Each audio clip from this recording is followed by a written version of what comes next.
यह एक लेखक के द्वारा लिखी गई एक काल्पनिक कहानी है। यह आपके मनोरंजन के लिए बनाया गया है। एपिसोड 21। मिहिर अपने सामने खड़ी लड़की की बात को बहुत ध्यान से सुन रहा होता है। उसे समझ में नहीं आता कि कैसे ये लड़की अपनी छोटी बहन से इतनी उम्मीदें लगाए बैठी है। मिहिर अब वहां से जाना चाहता है और उसने खड़े होने से पहले एक बार फिर सामने लगी तस्वीर को गौर से देखा और कहा, ठीक है, अब मुझे यहां से चलना चाहिए, तुम अपना ख्याल रखना। वह धीरे धीरे उस छोटे से घर से बाहर निकल गया और अंधेरे गली से होते हुए सिटी की तरफ चला गया। मिहिर इस वक्त पहले से बेहतर महसूस कर रहा है। बार बार उसके सामने उस लड़की का चेहरा आ रहा है कि वो कैसे अपनी छोटी बहन की पढ़ाई के लिए ये सब कर रही है। उस लड़की की भावनाएं मिहिर अब भी महसूस कर सकता है। वो इस समय पैदल ही चल रहा है कि तभी उससे कुछ ही दूरी पर एक पोश कार आकर रुकी और अगले ही पल सड़क पर ऊंची हील्स की आवाज सुनाई पड़ी। मिहिर ने जब उस तरफ देखा तो उस कार से एक लड़की बाहर निकली। उस लड़की को देखते ही मिहिर के पैरों तले जमीन खिसक गई, क्योंकि मिहिर इस लड़की को जानता है। ये लड़की कोई और नहीं बल्कि उसी लड़की की छोटी बहन है जिसकी तस्वीर मिहिर ने बस कुछ ही देर पहले देखी थी। ये लड़की सच में बहुत ज्यादा सुंदर है। उसने काफी स्टाइलिश कपड़े पहने हुए हैं जिससे उसके कर्व्स साफ नजर आ रहे हैं। उसका शरीर पतला है, यहां तक कि उसकी बड़ी बहन की तुलना में ये लड़की काफी ज्यादा चालाक नजर आ रही है। वो लड़की कार के अंदर झुकी और अंदर बैठे आदमी की तरफ देखकर मुस्कुराते हुए बोली, डार्लिंग, आप बहुत स्लो हैं। ये बात सुनते ही मिहिर हक्का बक्का रह गया। मिहिर उस लड़की के हर शब्द और हरकत को देख रहा है। ये बात तो साफ है कि उसके सामने खड़ी लड़की हर आदमी से इसी तरह से बात कर सकती है।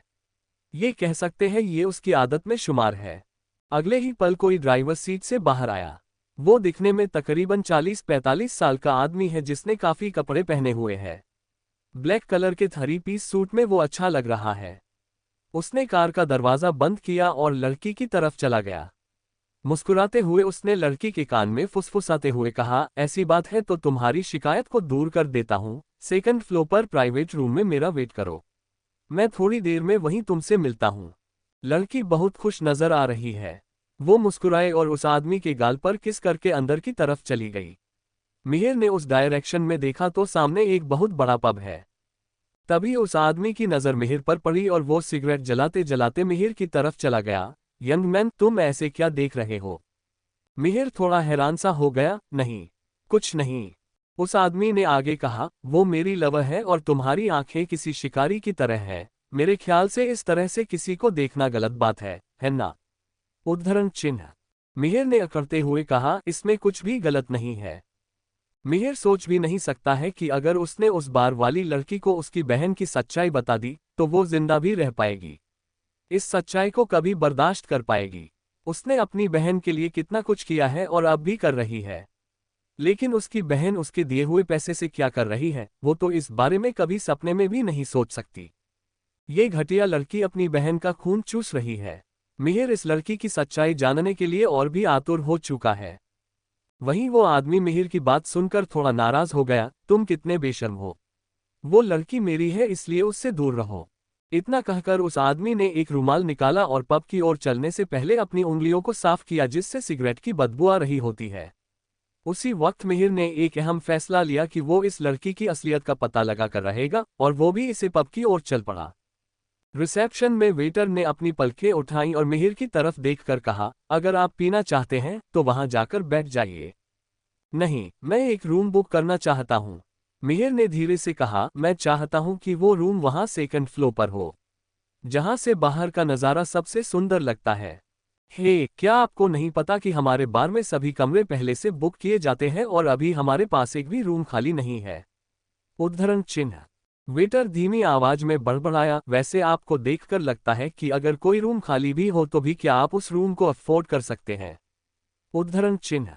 मिहिर ने अचानक अपने बैग से अपना ब्लैक कार्ड निकाला और उसकी तरफ देखते हुए बोला, क्या इतना चलेगा?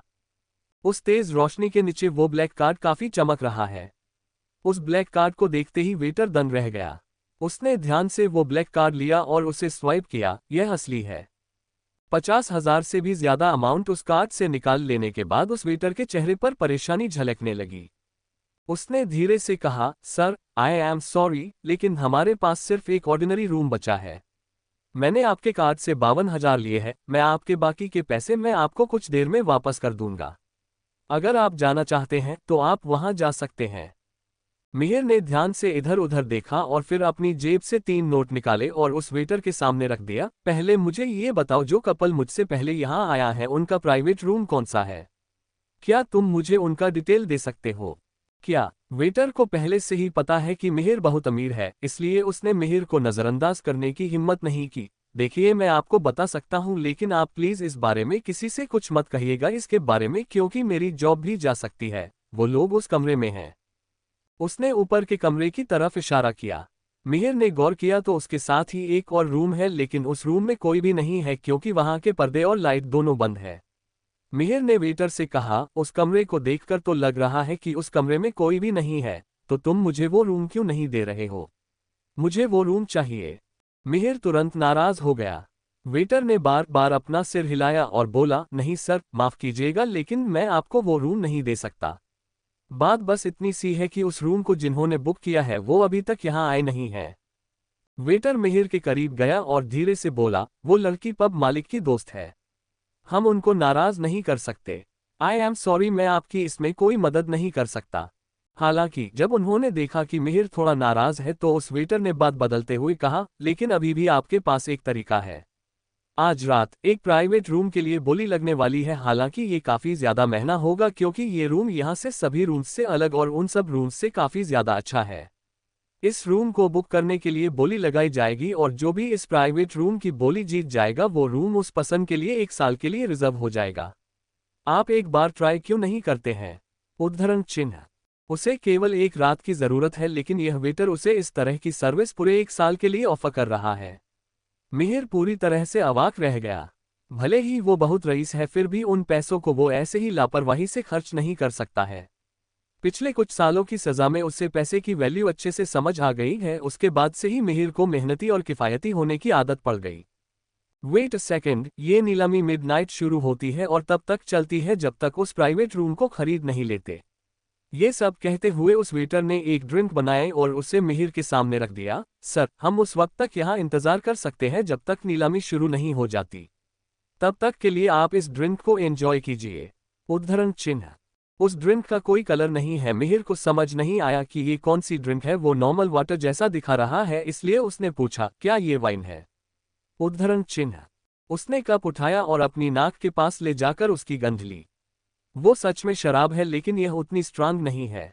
यहां तक उसमें एक अलग सी महक आ रही है।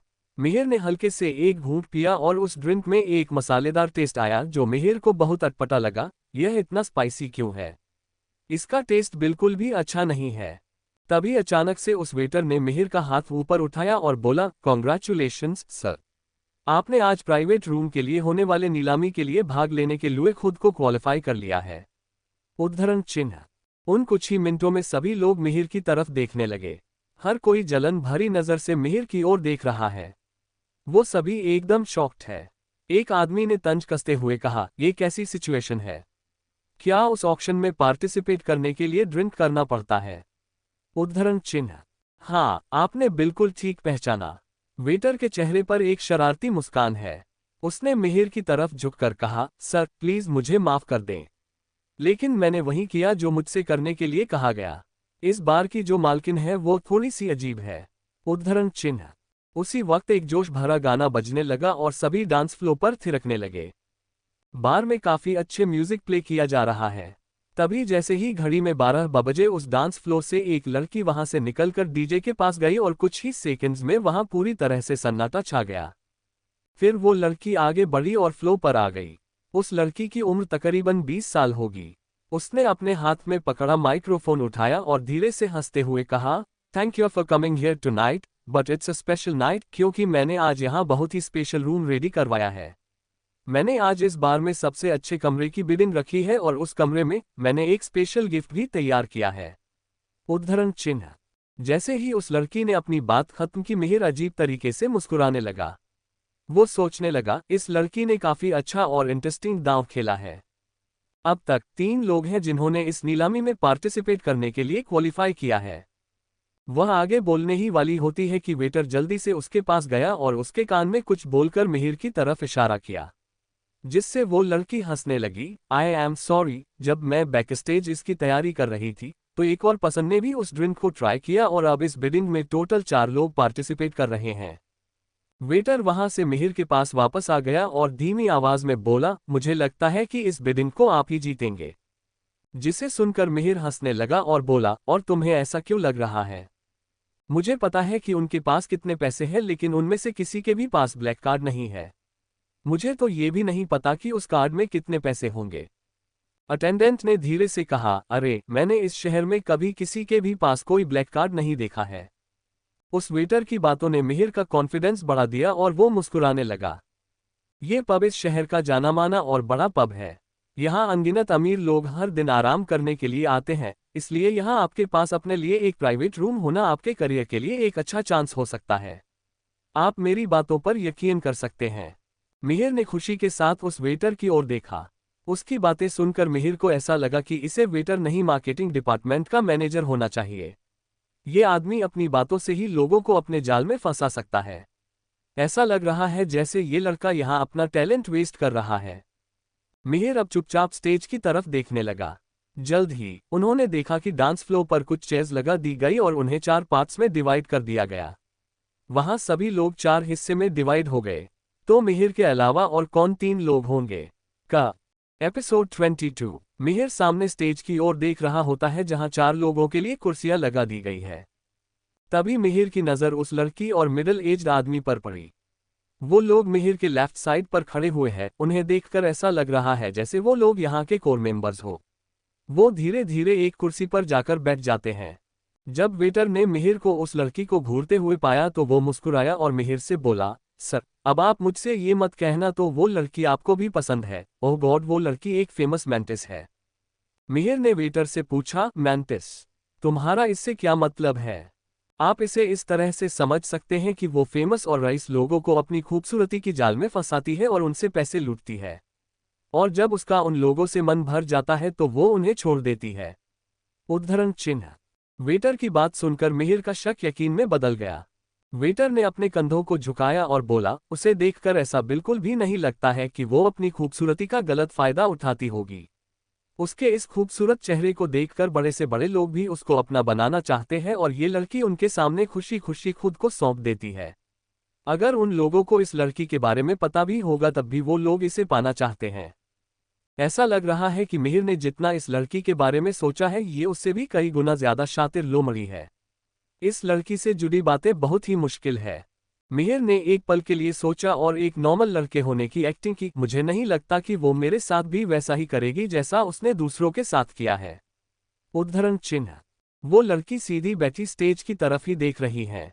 मिहिर को लगा जैसे उसके बारे में कुछ तो ऐसा है जो वो समझ नहीं पा रहा है, लेकिन उसे ये भी लग रहा है कि वह सच के बहुत करीब है।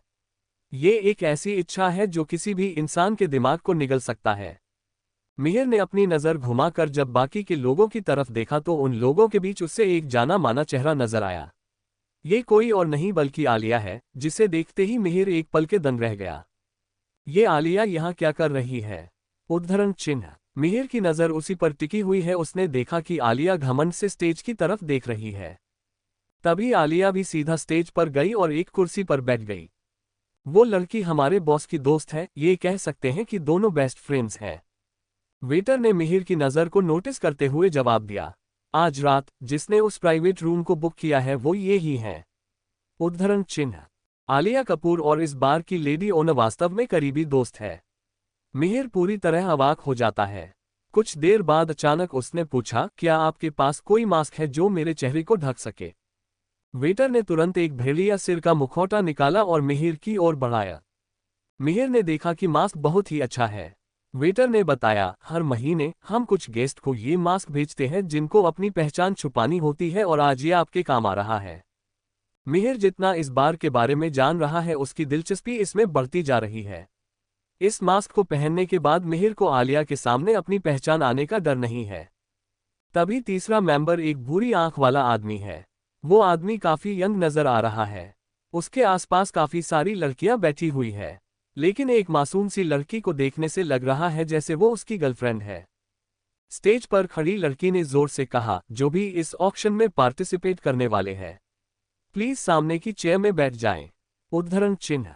वेटर ने जल्दी से मिहिर को देखकर कहा, जल्दी से जाइए सर, हम इस मौके को अपने हाथ से जाने नहीं दे सकते। उद्धरण चिन्ह। मिहिर ने अपने कपड़े सही किए और धीरे धीरे आगे बढ़ गया। आखिरी ग्रुप में वह अकेला बैठा हुआ है। लोग आपस में बातें करने लगे, देखो उसने कितने ऑर्डिनरी कपड़े पहने हैं, क्या तुम्हें लगता है कि वह अमीर है? उद्धरण चिन्ह। किसी भी बुक को उसके कवर से देखकर जज नहीं करना चाहिए। इसके अलावा मुंबई में ऐसे कई लोग हैं जो आम लोगों की तरह रहना पसंद करते हैं और जब वो शो करते हैं तो सबकी बोलती बंद हो जाती है। शायद वो अपने शिकार के लिए चारा बनकर आया है। उद्धरण चिन्ह। उसे एक पल में ही उसके पीछे मौजूद बहुत सी लड़कियों ने उसके बारे में बात करना शुरू कर दिया। एक्सक्यूज मी, मैं आपका नाम नहीं जानती तो मैं आपको क्या कहकर पुकारूं? उद्धरण चिन्ह। उस लड़की ने मुस्कुराते हुए कहा। उसकी मुस्कान एक फूल की तरह है।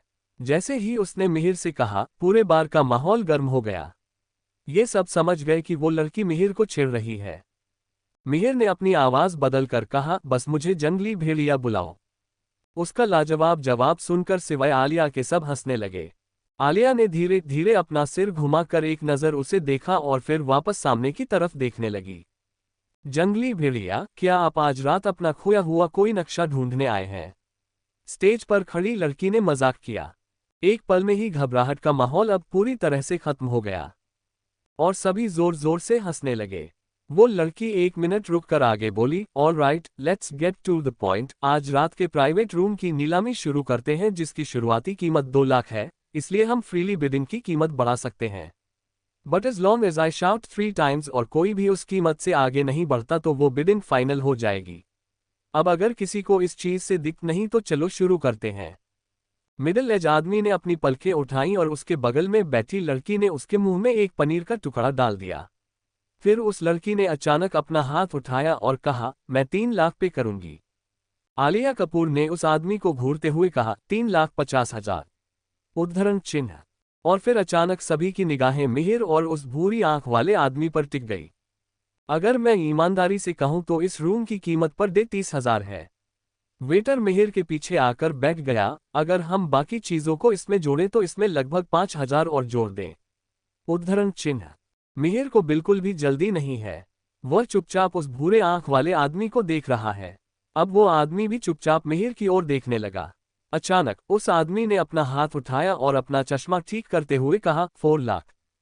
अब वे सभी मिहिर के बोली लगाने का इंतजार करने लगे।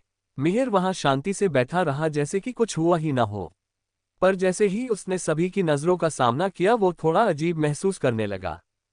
वही उस मिडिल एज आदमी खुद को अचानक से हारा हुआ महसूस करने लगा। वह पहले से ही बूढ़ा है, भले ही वह अपनी लाइफ में कामयाब रहा। उसके पास बहुत सारी प्रॉपर्टीज है, अनगिनत पैसे हैं, फिर भी वो जब जवान था तब भी उसके पास मिहिर जितना सेल्फ कॉन्फिडेंस नहीं था। जितना ज्यादा उसने इसके बारे में सोचा उतना ही ज्यादा उस मिडिल एज आदमी को लगा जैसे कि वह उसके सामने कुछ भी नहीं है। उसने अचानक अपने आत्मविश्वास को बढ़ाने के लिए अपने बगल में बैठी लड़की को अपनी बाहों में खींच लिया और कहा, 10 लाख रुपए। आलिया की तीखी नजर अचानक से ही मिहिर पर आकर रुक गई, जैसे वह उससे पूछ रही हो कि उसने बोली क्यों नहीं लगाई। मिहिर मुस्कुराया और बोला, 15 लाख। उद्धरण चिन्ह। जब मिहिर ने कहा तो अचानक ही भीड़ में हड़कंप मच गया। सबकी नजर मिहिर पर ही टिकी हुई है। ऐसा लग रहा है जैसे उनके मन में कई सवाल हैं। तुम्हें क्या लगता है, क्या उसके पास इतना पैसा होगा? उद्धरण चिन्ह। उसके पीछे कुछ लोग इसी तरह से आपस में बात करने लगे। हालांकि ऐसा लग रहा है जैसे मिहिर ने उन लोगों की बात नहीं सुनी। यहां तक कि मिहिर ने उस मिडिल एज आदमी को देखने के लिए अपना सिर उठाया और उसे घूरने लगा। उस मिडिल एज आदमी की आंख में एक तेज चमक आ गई और उसने चिल्लाकर कहा, 20 लाख रुपए। उद्धरण चिन्ह। इसी तरह सभी लोग एक के बाद बिडिंग करने लगे और आखिर में उस मिडिल एज आदमी ने 40 लाख में वो प्राइवेट रूम 1 साल के लिए खरीद लिया। स्टेज में खड़ी लड़की मुस्कुरा रही है। 40 लाख कुछ ऐसा है जिसे कई लोग जीवन भर काम करके भी नहीं कमा सकते। लेडी बॉस खुशी से हंसी। उसने भीड़ से उस मिडिल एज आदमी को बधाई देने का आग्रह किया, फिर वो आलिया को देखकर मुस्कुराने लगी। आलिया कपूर अपनी जगह से उठी और मिहिर की तरफ चली गई। तुम फिर से मेरे सामने क्यों हो? आखिर तुम यहाँ कर क्या रहे हो? मिहिर एक पल को हैरान रह गया, तो तुमने मुझे पहचान लिया? आलिया ने मिहिर को कोई जवाब नहीं दिया। अच्छा तुम मुझे बताओ कि तुम यहाँ क्यों हो? जब तुम अपनी फ्रेंड की हेल्प करने और बिडिंग में प्राइस बढ़ाने यहाँ आ सकती हो तो मैं यहाँ क्यों नहीं आ सकता? मिहिर ने कहा। बात बस इतनी सी है कि हम दोनों सेम चीज ही कर रहे हैं। उद्धरण चिन्ह। आलिया, मुझे तुमसे कुछ डिस्कस करना है, क्या हम प्राइवेट रूम में चले? उद्धरण चिन्ह।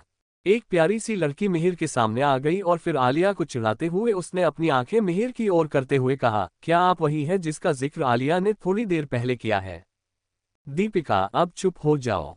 आलिया ने अपने होठों को हल्के से काट लिया और कहा, चलो रूम में चलकर बात करते हैं। उद्धरण चिन्ह। दीपिका ने हंसते हुए कहा, ठीक है, वैसे भी यह बात करने के लिए एक सही जगह नहीं है। वो मिहिर की तरफ मुड़ी और बोली, तुम भी हमारे साथ क्यों नहीं चलते? उद्धरण चिन्ह। मिहिर ने तुरंत सिर हिलाया और कहा, ठीक है, चलो चलते हैं। उद्धरण चिन्ह। एक पल को मिहिर रुका और उस वेटर को ढूंढने लगा, लेकिन वेटर का वहां कोई नामो निशान नहीं था।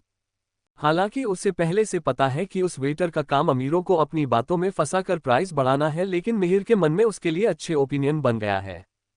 इसका मतलब साफ है कि वो वेटर और आलिया कपूर दोनों ने फिलहाल के लिए उस रूम का प्राइस काफी ज्यादा बढ़ा दिया और ये दोनों लोग शायद अपने लेडी बॉस दीपिका के लिए ये सब कर रहे थे।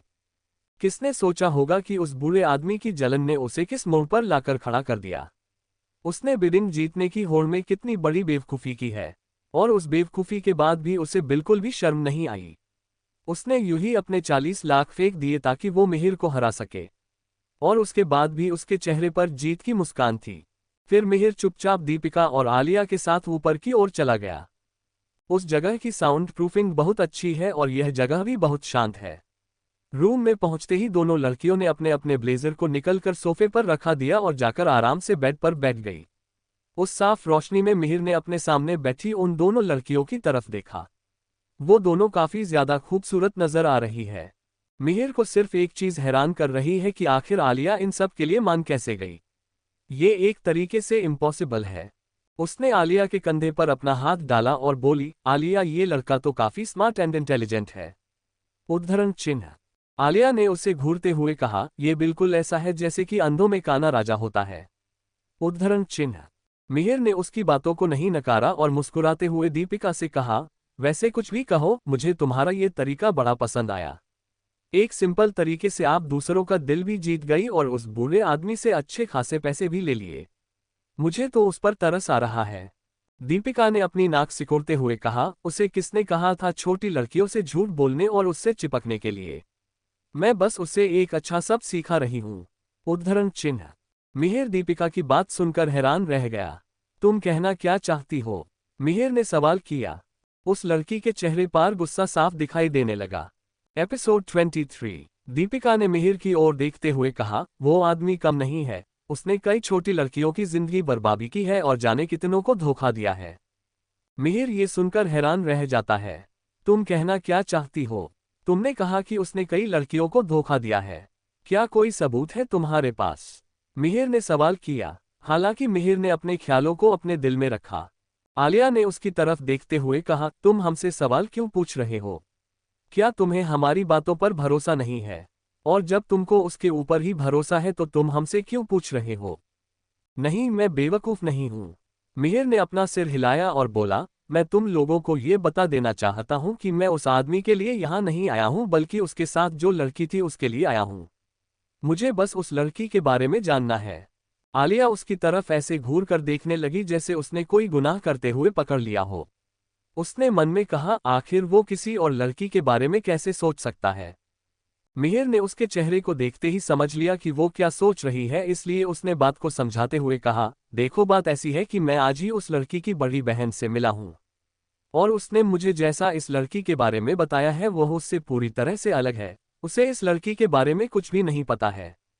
मिहिर ने आलिया की तरफ देखते हुए कहा, मैं नहीं चाहता कि तुम लोग मेरे बारे में गलत समझो, इसलिए मैं तुम लोगों को ये सब बता रहा हूं। मेरा कोई गलत मकसद नहीं है, मैं बस उस लड़की के बारे में जानना चाहता हूं। अगर तुम लोगों को कुछ भी पता है उसके बारे में तो प्लीज मुझे बताओ। आलिया वहां पर लगे फूलों के गुलदस्ते में से एक फूल उठाकर उसे सूंघने लगी और फिर धीरे से मिहिर की तरफ देखकर बोली, मुझे उस लड़की के बारे में कुछ नहीं पता है, अगर तुम्हें कुछ भी जानना है तो तुम दीपिका से पूछ सकते हो। दीपिका ने अपना चाय का कप टेबल पर रखा और मिहिर को देखते हुए बोली, उस लड़की का हमेशा से अमीर बनने का सपना है। वह बस अमीर बनना चाहती है और इसके लिए वह अलग अलग तरीकों का इस्तेमाल करती है। वो अमीर लोगों को अपने जाल में फंसाती है और उनसे पैसे ऐंठती है। और जब उसका उन लोगों से मन भर जाता है तो वो उन लोगों का दिल तोड़ देती है। वो बस उनकी अमीरी को एंजॉय करना चाहती है, साथ ही साथ वह हर बार ऐसे आदमी को पकड़ती है जो पहले से ही इस शहर के अमीर लोगों में शामिल हो। और इस बार उसने जिस आदमी को पकड़ा है वह इस शहर में काफी मशहूर है और साथ ही बहुत अमीर भी। मैंने अभी अभी सुना है कि उसने अपनी बहुत ही कीमती प्रॉपर्टी इस लड़की के नाम की है। मुझे यह नहीं पता कि वह लड़की कब तक आदमी के साथ रहने वाली है। ठीक है, अब मिहिर को कुछ कुछ समझ आ गया है कि ये सब सिर्फ पैसों के लिए नहीं है। अगर ऐसा होता तो वो किसी अमीर लड़के को भी अपने प्यार में फंसा सकती है और उससे शादी कर आराम की जिंदगी जी सकती है। वो समझ गया कि यह सिर्फ पैसों के लिए नहीं। मिहिर कुछ देर इसी बारे में सोचने लगा और फिर अपनी जगह से उठकर बोला, थैंक यू वेरी मच मेरी मदद करने के लिए। वो रूम से बाहर की ओर जाने लगा, तभी दीपिका जल्दी से अपने जगह से उठी और अपने पास से एक कार्ड निकालकर उसे मिहिर के हाथ में थमा दिया।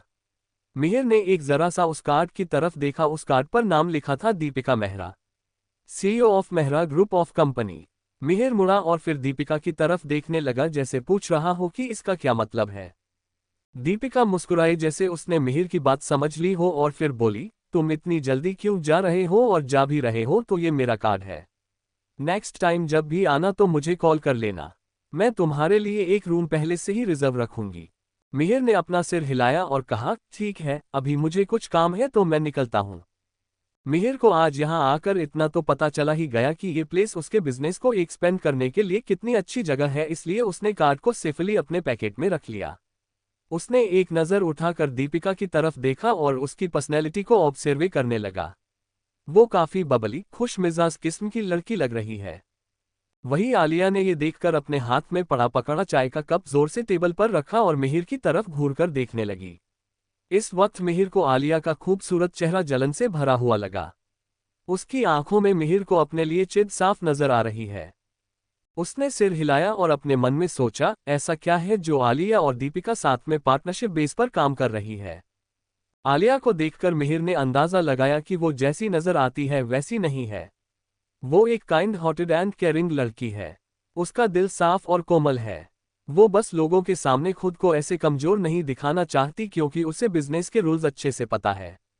क्योंकि जो दिखता है वही बिकता है। मिहिर यही सब सोचते हुए उस रूम से बाहर निकल आया।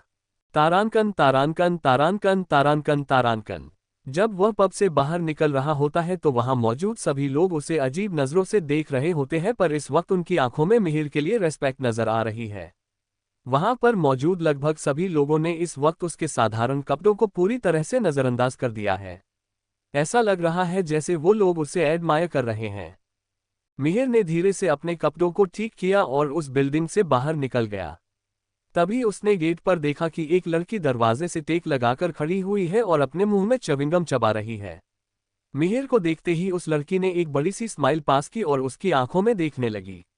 मिहिर जब उसे क्रॉस करके आगे बढ़ने लगा तो उसने अपना हाथ मिहिर के आगे कर दिया और उसे रास्ते में ही रोक दिया। ये वही लड़की है जिसके बारे में मिहिर अब तक जानकारी इकट्ठा कर रहा था। वो मुस्कुराए और बोली, हे तुम काफी स्मार्ट हो। उस लड़की ने अपना मेकअप हटा लिया है। इस वक्त वह काफी रिफ्रेश और क्लीन नजर आ रही है। अब सच में वह एक यूनिवर्सिटी की स्टूडेंट की तरह लग रही है। उसने मिहिर को खींचकर दीवार से टिका दिया और उसके नजदीक जाते हुए बोली, मुझे ऐसा क्यों लग रहा है कि तुम मेरे बारे में कुछ पता करना चाहते हो। तुम्हें क्या जानना है, बताओ मुझे। उस लड़की ने बिल्कुल सही अंदाजा लगाया था।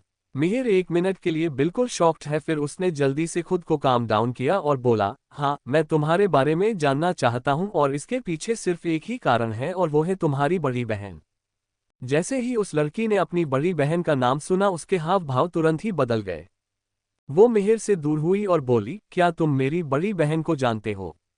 मिहिर ने धीरे से कहा, हाँ, और वो यहाँ से कुछ ही दूरी पर रहती है। वो तुम्हें सपोर्ट करने के लिए, तुम्हारी पढ़ाई के लिए, तुम्हें एक अच्छी जिंदगी देने के लिए बहुत कुछ कर रही है, लेकिन जब उसे तुम्हारी असलियत का पता चलेगा तो जाने क्या होगा। मिहिर को उसकी कंडीशन के बारे में सोचकर थोड़ा बुरा लगने लगा।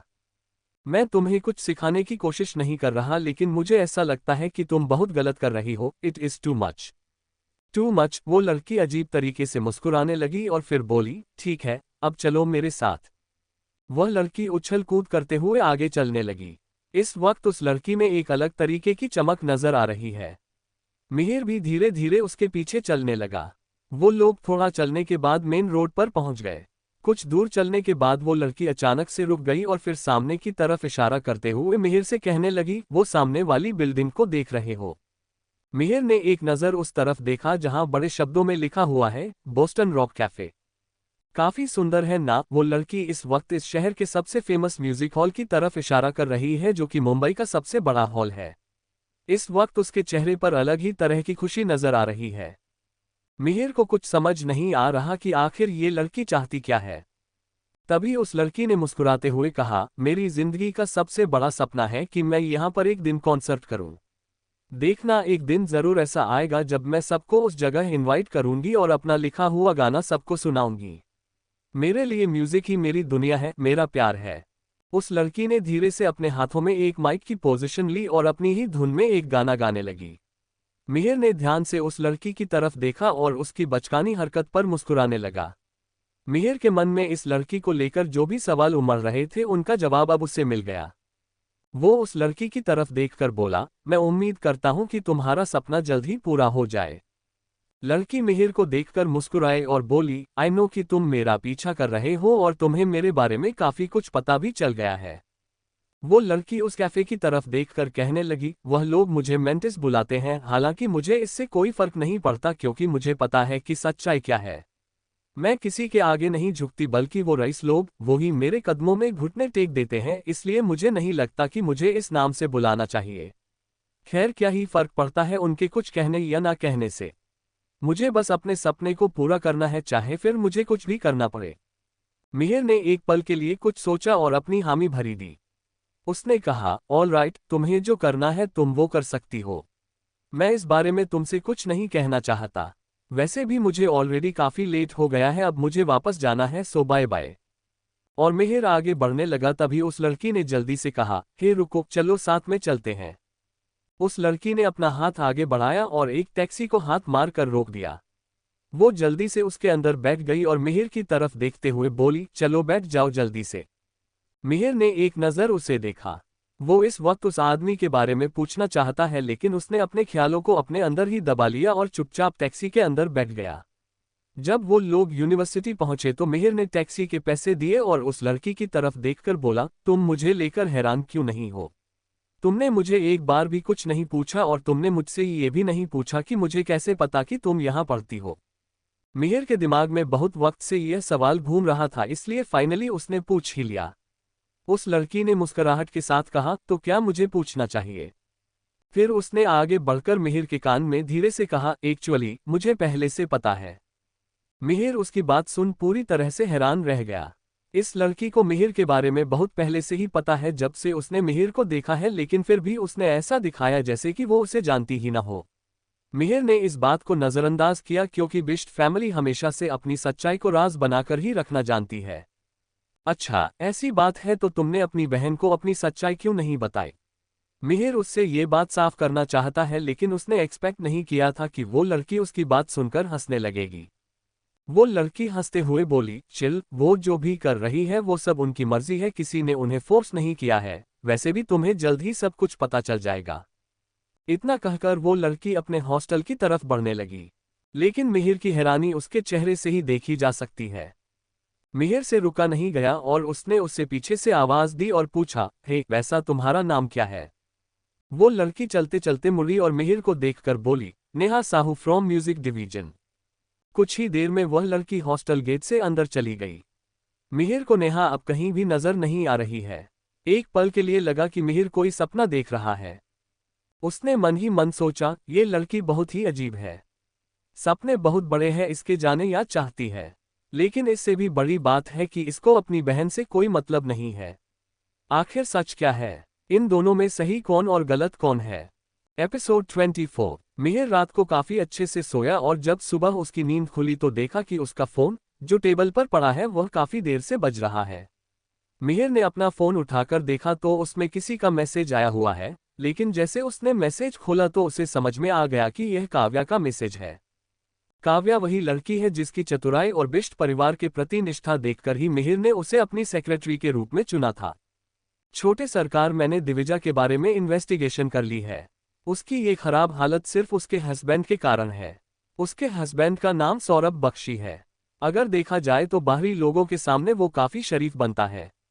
उसने काफी सारे लोगों की मदद भी की है, लेकिन किसी को भी उसकी पर्सनल लाइफ के बारे में ज्यादा पता नहीं है।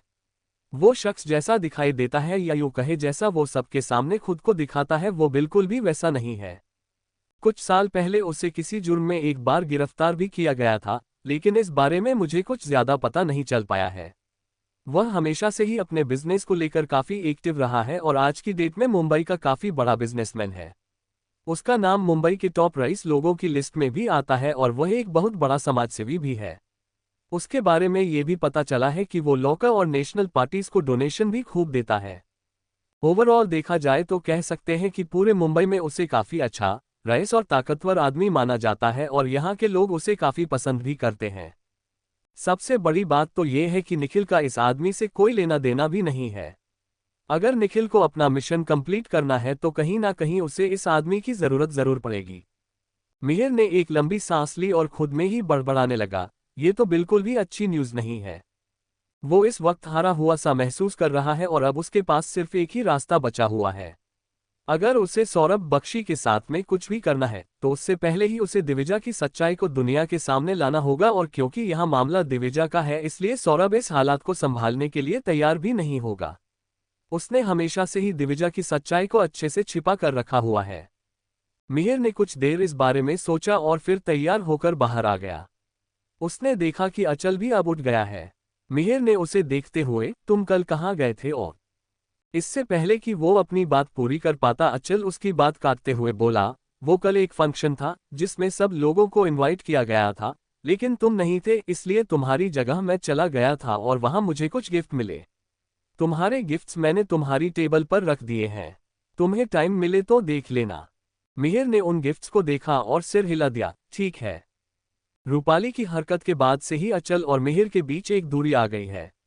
अब वो दोनों एक दूसरे से ज्यादा बात नहीं करते हैं। अब अचल आमतौर पर किसी से भी ज्यादा बात नहीं करता है। मिहिर ने अचल की तरफ देखकर कहा, अब मैं क्लास के लिए जा रहा हूं, तुम चलोगे?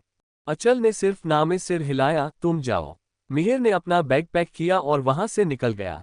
अभी वो हॉस्टल के बाहर निकला ही है कि तभी उसके फोन पर निखिल का कॉल आ गया।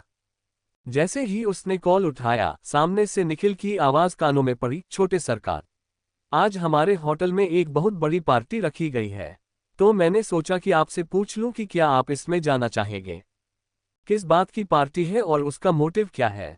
अगर कोई जरूरी कारण नहीं है तो फिर मुझे वहां जाने में कोई इंटरेस्ट नहीं है। मिहिर ने उकताए आवाज में कहा, छोटे सरकार, आप वहां नहीं जानना चाहते तो कोई बात नहीं, लेकिन मेरे लिए आपके पास एक खास खबर है। दरअसल इस पार्टी को सौरभ बख्शी ऑर्गेनाइज कर रहा है और मैंने ये भी सुना है कि वह कोई बिल्डिंग सेल कर रहा है। मुझे लगता है कि यह हमारे लिए एक अच्छी अपॉर्चुनिटी है। निखिल की बात सुनकर मिहिर की आंखें चमक उठी। उसके डैड ने उसे सिटी में अपना कारोबार फैलाने का टास्क दिया है और अगर उसके पास अपनी एक प्राइवेट बिल्डिंग हो जिसमें वह अपना ऑफिस खोलकर काम कर सकता है तो इससे अच्छी न्यूज़ और कोई हो ही नहीं सकती। दूसरी ओर वह कब से सौरभ बख्शी से मिलना चाहता था और इस पार्टी में उसकी इन दोनों प्रॉब्लम्स का सॉल्यूशन मिलने के आसार है। ठीक है, मैं उस पार्टी में जाऊंगा तो मेरे लिए सारी अरेंजमेंट्स कर दो और अरेंजमेंट ऐसे करना कि मेरी असलियत किसी को पता ना चले। छोटे सरकार, आपको परेशान होने की बिल्कुल जरूरत नहीं है। मैं अपना काम अच्छे से जानता हूं और वैसे भी यह एक गोल्डन बॉल पार्टी होगी और शहर के लगभग सभी रईस लोग वहां मौजूद होंगे, तो मुझे नहीं लगता कि जब तक आप कुछ एक्स्ट्रा ऑर्डिनरी करेंगे तब तक किसी का ध्यान आप पर जाएगा। दूसरी ओर से निखिल की आवाज आए, मुझे उम्मीद नहीं है कि यह सौरभ बख्शी इतना इंटरेस्टिंग आदमी होगा। तुम मुझे पार्टी का टाइम बता देना। जी छोटे सरकार, मैं आपको थोड़ी देर में पार्टी का टाइम भेज देता हूं और आपको जिन भी चीजों की जरूरत होगी मैं वह सब आपके लिए मुहैया करवा दूंगा। ठीक है, अब मैं रखता हूं, मिहिर ने कहा और कॉल कट कर दिया। उसने एक गहरी सांस भरी और क्लासरूम की ओर बढ़ गया। तारांकन तारांकन तारांकन तारांकन तारांकन तारांकन। क्लास पूरी तरह से शांत है और क्लास में कुछ ही स्टूडेंट्स बैठे हुए हैं। मिहिर क्लास में जाकर एक सीट पर बैठ गया। उसके बैठते ही प्रोफेसर भी क्लास में आए और एक नज़र क्लास पर डाली। क्लास को खाली देखकर उनके चेहरे पर गुस्सा साफ दिखाई देने लगा। प्रोफेसर ने सीधे मिहिर की ओर देखा और बोले, जिन लोगों ने भी क्लास बंक की है उन लोगों की एक नेम लिस्ट बनाकर मुझे दो। शायद अगर मिहिर की जगह कोई और होता तो उन लड़कों से पंगा लेने से बचता, लेकिन प्रोफेसर ने सीधे मिहिर की ओर देखकर यह बात कही थी और मिहिर को इन सब बातों से कोई फर्क नहीं पड़ता था। उसने तुरंत ही अपनी नोटबुक निकाली और एक नज़र पूरी क्लास पर डालकर देखा। उसने नोटिस किया कि तनिष्क और उसका पूरा ग्रुप इस टाइम क्लास में नहीं है। अचानक उसके कानों में किसी की फुसफुसाने की आवाज आई, क्या वो सच में उन लोगों का नाम प्रोफेसर को देने वाला है? मिहिर ने कोई जवाब नहीं दिया और चुपचाप एक पेज पर उन लोगों के नाम लिखकर प्रोफेसर को दे आया। प्रोफेसर ने एक कहर भरी नज़र उस नेम लिस्ट पर डाली और क्लास शुरू कर दी। प्रोफेसर की क्लास पूरे 2 घंटों तक चली और स्टूडेंट्स को बोर होने के लिए इतना टाइम काफ़ी है। ऐसा लग रहा था कि मानो सारे स्टूडेंट्स उनींदे हो। कई लोग तो बीच बीच में जम्हाइयाँ भी ले रहे थे। जैसे तैसे प्रोफेसर की क्लास खत्म हुई और वह क्लास से चले गए। ठीक उसी टाइम कुछ लोग मिहिर के सामने जाकर खड़े हो गए और एक लड़की मिहिर का हाथ खींचते हुए बोली, तुमने उस नाम की लिस्ट में किस किस का नाम लिखा है? मिहिर ने हैरानी से उस लड़की की तरफ देखा और उसे चिढ़ाते हुए मुस्कुरा कर बोला, आई एम सॉरी लेकिन मुझे याद नहीं है। क्या तुमने उस लिस्ट में तनिष्क और उसके ग्रुप का नाम भी लिखा है? लड़की ने चिढ़ते हुए पूछा। क्या तुम्हें मुझसे बस यही बात करनी है? मिहिर ने उस लड़की को घूरते हुए कहा, जो लोग क्लास में नहीं थे तो मैंने उनका नाम लिस्ट में लिख दिया। और तुम इतना क्यों उछल रही हो? उसमें तुम्हारा नाम तो नहीं था ना? ये वही लड़का है जो कैंपस में कचरा बीनता है। इसे तो इतना भी नहीं पता है कि क्लासमेट्स की हेल्प कैसे करनी है। पीछे से किसी लड़की की आवाज आई। वो लोग कुछ बखेड़ा तो खड़ा नहीं करना चाहते थे, लेकिन वो लोग मिहिर को परेशान जरूर करना चाहते हैं। उनके हिसाब से मिहिर की पावर तो बस उसके दोस्त है और वो लोग अभी उसके साथ नहीं हैं। अपने दोस्तों के बिना मिहिर को आसानी से बुली किया जा सकता है। लेकिन उनकी उम्मीद के उलट मिहिर ने पलटकर जवाब देते हुए कहा, तो क्या तुम लोगों के लिए दोस्ती के सिर्फ यही मायने हैं? दोस्तों की दोस्ती निभाने के लिए उनके हर गलत काम को कवर अप करो। इससे अच्छा तो तुम्हें ऐसे लोगों से दोस्ती करनी ही नहीं चाहिए।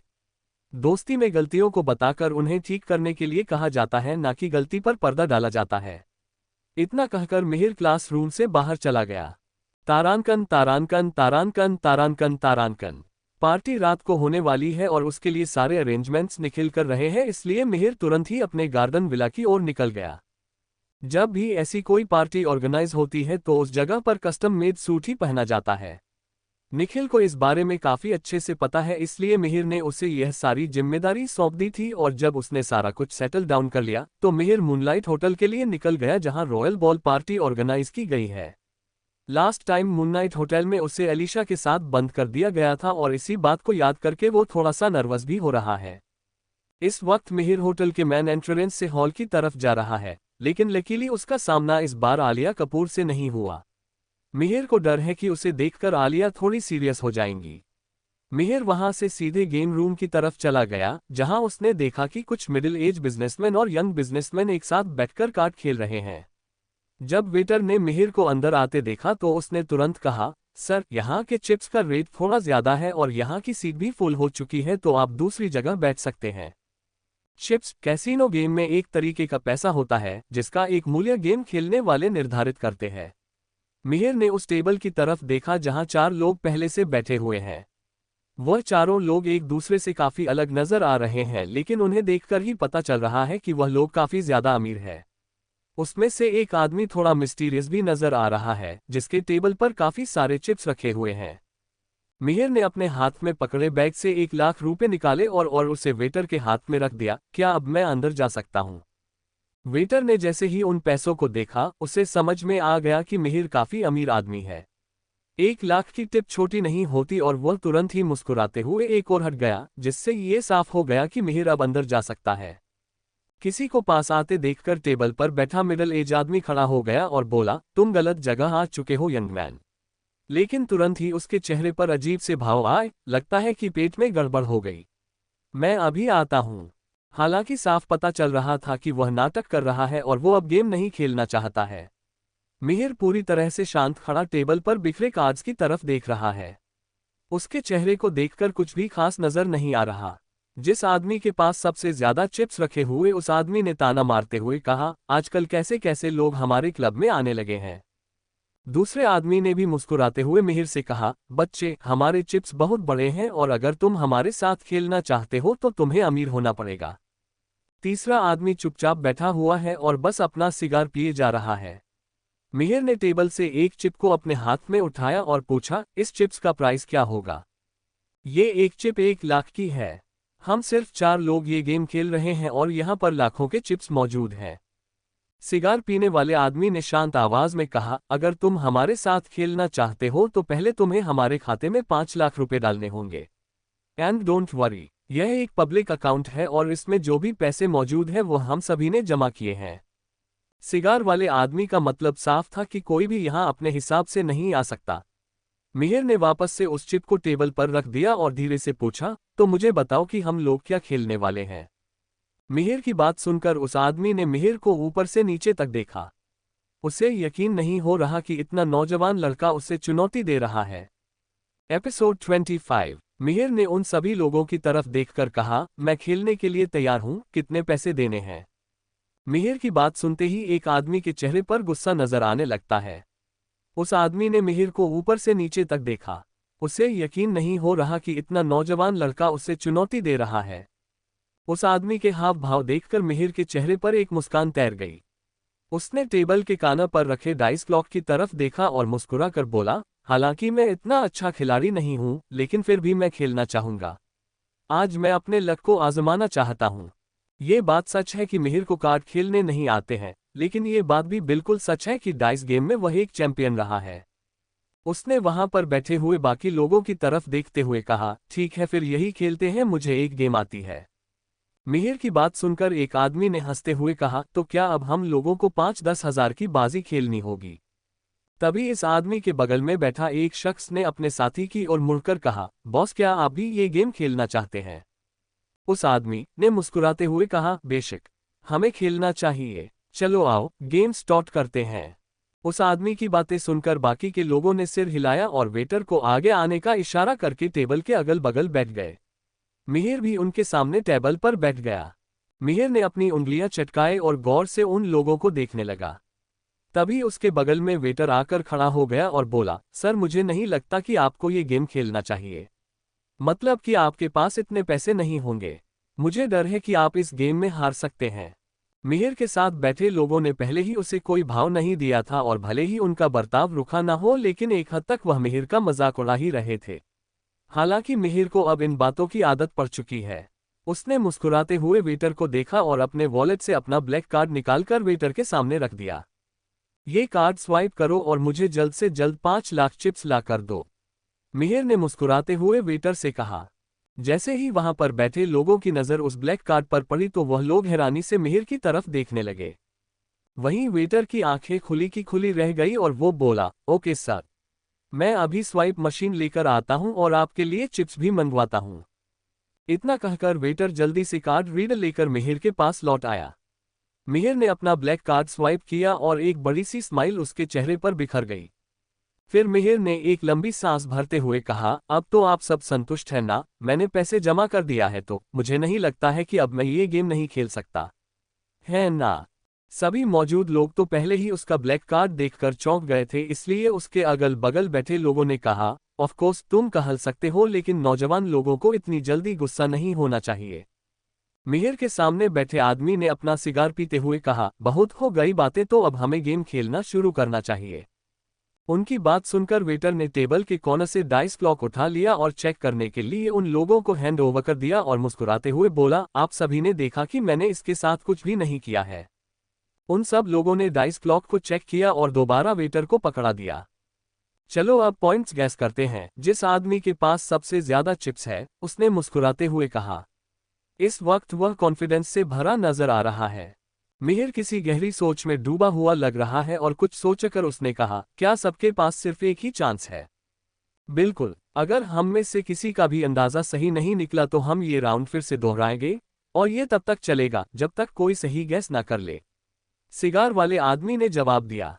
चलो अब गेम स्टार्ट करते हैं। जिस आदमी को इस गेम को जीतने में काफी ज्यादा दिलचस्पी है, उसने अपने हाथों को रब करते हुए कहा। उसने लालची नजरों से वेटर की तरफ देखा और फिर उसके हाथों की तरफ देखने लगा। इस वक्त सभी अपनी अपनी किस्मत को आजमाना चाहते हैं। आखिरकार वेटर ने डाइस को सेट किया और मिहिर की तरफ देखकर मुस्कुराते हुए कहा, चलिए तो अब समय आ गया है कि आपको नंबर गैस करना है। सभी लोगों में मौजूद एक शख्स जो पहले से ही काफी गेम्स जीत चुका है, उसने बहुत ही खुशी से कहा, अगर मैं गलत नहीं हूं तो ये नंबर 7 है। उसकी बात सुनकर मिहिर मुस्कुरा दिया। इस वक्त वह कोई भी कमेंट नहीं करना चाहता है। तभी उसके बगल में बैठे आदमी ने कहा, तुमने गलत कहा है।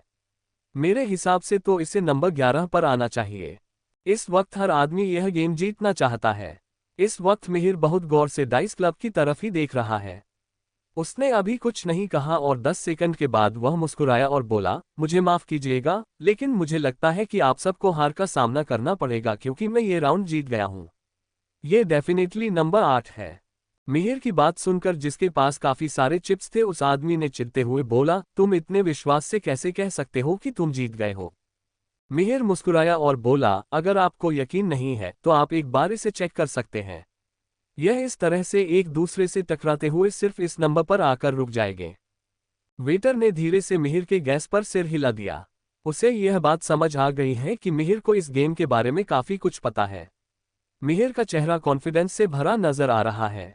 वही बाकी दो लोगों के चेहरे पीले पड़ चुके हैं। मिहिर ने जैसे जैसे अंदाजा लगाया था, गोली भी उसी तरीके से उस डाइस पर घूम रही है और आखिर में वह नंबर 8 पर आकर रुक गई। ये देखते ही मिहिर मुस्कुराया और बोला, ऐसा लगता है कि हमें ये राउंड दूसरी बार खेलने की जरूरत नहीं पड़ेगी। सभी लोगों ने अपने अपने चिप्स मिहिर के सामने रख दिए और मुस्कुराते हुए कहा, तुम काफी अच्छा खेलते हो और हम गेम में कभी भी चोरी नहीं करते हैं। मिहिर ने एक नज़र उन चिप्स पर डाली और मुस्कुराते हुए कहा, एक्चुअली मुझे इस गेम में कोई खास दिलचस्पी नहीं है। दरअसल मुझे कुछ अच्छे दोस्त चाहिए जिससे मैं कभी भी वक्त बिताने के लिए यहाँ आऊं तो मुझे अजनबियों के बीच न जाना पड़े।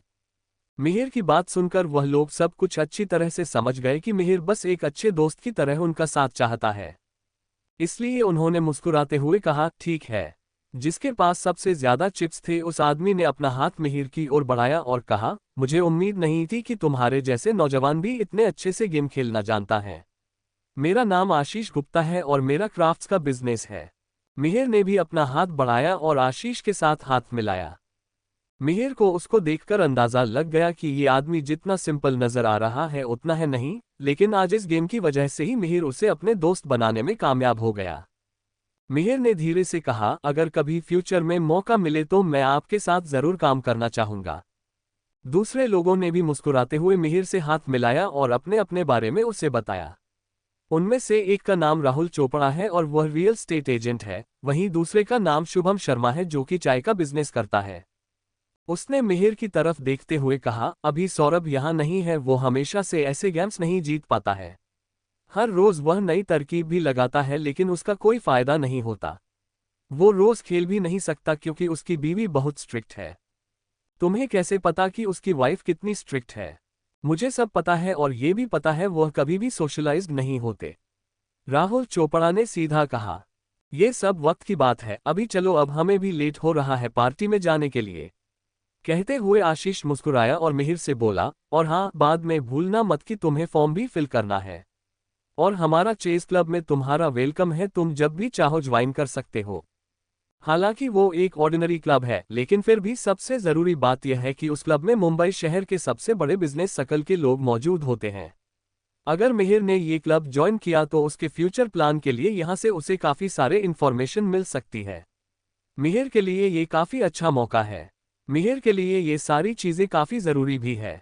कुछ ही देर में वह सभी लोग नीचे चले गए और आपस में हंसते हुए बातें करने लगे। मिहिर भी उनके पीछे लगा हुआ है, लेकिन वह कुछ भी नहीं कह रहा। वह बस उन लोगों से जो भी इंफॉर्मेशन मिल रही है उसी के बारे में सोच रहा है। पर जैसे ही वह नीचे पहुंचा उसे एक जानी पहचानी सी सूरत नजर आई। वह आदमी अपने हाथों में वाइन का ग्लास लिए मिहिर के पास आया और रिस्पेक्ट के साथ बोला, वेलकम मिस्टर बिष्ट, आप ड्रिंक करना चाहेंगे? मिहिर ने जैसे ही उस मोटे आदमी को देखा तो उससे याद आ गया कि यह वही आदमी है जो उस दिन होटल में वर्षा के करीब था, जिसकी धुलाई मिहिर ने कर दी थी। यह आदमी कोई और नहीं बल्कि सुंदर है। मिहिर ने उसे बड़ी हैरानी से देखा। सुंदर ने जैसे ही मिहिर की शक्ल देखी उसे कुछ अजीब लगा और जब उसने मिहिर के आसपास खड़े लोगों को देखा तो उसे लगा कि उसने कोई गलती कर दी है। वहां पर खड़े लोगों को मिहिर की असली पहचान अभी पता नहीं है। उस दिन होटल में वर्षा और सुंदर को साथ देखकर मिहिर ने जो कुछ भी किया था उसके बाद ही सुंदर ने मिहिर की छानबीन करवाई थी, लेकिन उसे ज्यादा कुछ पता नहीं चल पाया था। जो मामूली बातें उसे पता चली थी वो थी कि मिहिर बिष्ट फैमिली से बिलोंग करता है और वह अपनी पहचान अभी सबके सामने नहीं लाना चाहता है। लेकिन जैसे ही सुंदर को मिहिर की असलियत का पता चला वह बहुत खुश हो गया। उसको एक मौका मिल गया एसबी ग्रुप्स के साथ काम करने का। मिहिर ने अपनी आंखें सुंदर पर टिका ली। सुंदर ने जैसे ही मिहिर की नजरों में देखा तो उसने वहां से चुपचाप जाना सही समझा। उसके जाते ही मिहिर ने अभी चैन की सांस भी नहीं ली है कि तभी मिहिर ने एक जाने पहचाने शख्स को देखा। ये वही आदमी है जिसने बार में उस प्राइवेट रूम की नीलामी को खरीदा था। मिहिर उसे देखकर हैरान रह गया क्योंकि ये कोई और नहीं बल्कि सौरभ बख्शी ही है, दिविजा का पति। मिहिर को गुस्सा आने लगा कि ये आदमी छोटी छोटी लड़कियों को पैसे देकर अपनी इच्छाएं पूरी करने के लिए इस्तेमाल करता है और मिहिर के सामने नेहा का चेहरा आ गया कि कैसे वो इस इंसान के साथ जुड़ी हुई है और उसकी बड़ी बहन बेचारी क्या क्या नहीं सहती। सौरभ कुछ लोगों से घिरा उनसे बातें कर रहा है और उन सब ने हाथों में वाइन के गिलास पकड़े हुए हैं। सौरभ ने अपने साथ में खड़े लोगों की तरफ देखा और मुस्कुराते हुए कहा, थैंक यू मेरी पार्टी में आने के लिए। आप सभी लोगों को पता ही है कि मुझे रियल एस्टेट में काफ़ी एक्सपीरियंस है, पर आज मैंने ये पार्टी इसलिए ऑर्गेनाइज की है क्योंकि मैं अब रिटायरमेंट लेना चाहता हूँ। शुभम ने हंसते हुए कहा, सौरभ बख्शी आप तो अभी भी काफ़ी यंग है तो आपको रिटायरमेंट की क्या ज़रूरत है। तभी राहुल बोला, तुम्हें नहीं पता। लगता है सौरभ ने कुछ पैसे मूवीज और टेलीविजन में लगाए थे और उन्हें काफ़ी लॉस भी हुआ है। इसका रीज़न सिर्फ एक ही है, क्योंकि वह अपनी लाइफ अच्छे से एंजॉय नहीं कर पा रहा। क्यों, मैंने सही कहा ना। मिहिर और आशीष उन दोनों की बातें चुपचाप सुन रहे हैं। इस समय मिहिर मुस्कुराने के अलावा और कुछ भी नहीं कर सकता। उसने सोचा, इन दोनों ने जो भी कहा क्या इसमें कुछ सच है। अगर उसे रिटायर होना ही है तो वह सिंपली भी हो सकता है, लेकिन आज का ड्रामा देखने लायक होगा। मिहिर ने कमेंट करते हुए कहा, क्या सच में सौरभ ने मूवीज और टेलीविजन में इन्वेस्ट किया था। उसके सामने खड़े दोनों लोग हंसने लगे और बोले, बिल्कुल, उनको जितनी भी आमदनी होती है वह टेलीविजन और फिल्म से ही होती है। इस साल उन्होंने कुछ मूवीज में भी इन्वेस्ट किया है। हालांकि वह ऐसे इन्वेस्टमेंट टेम्पररी बेस पर ही करते हैं। उनका रियल वर्क रियल स्टेट में ही चलता है। सब लोग आराम से बात कर रहे होते हैं कि तभी दिविजा भी वहां अंदर एंटर हुई और जैसे ही दिविजा ने एंट्री ली सभी लोग उसकी तरफ हैरानी से देखने लगे।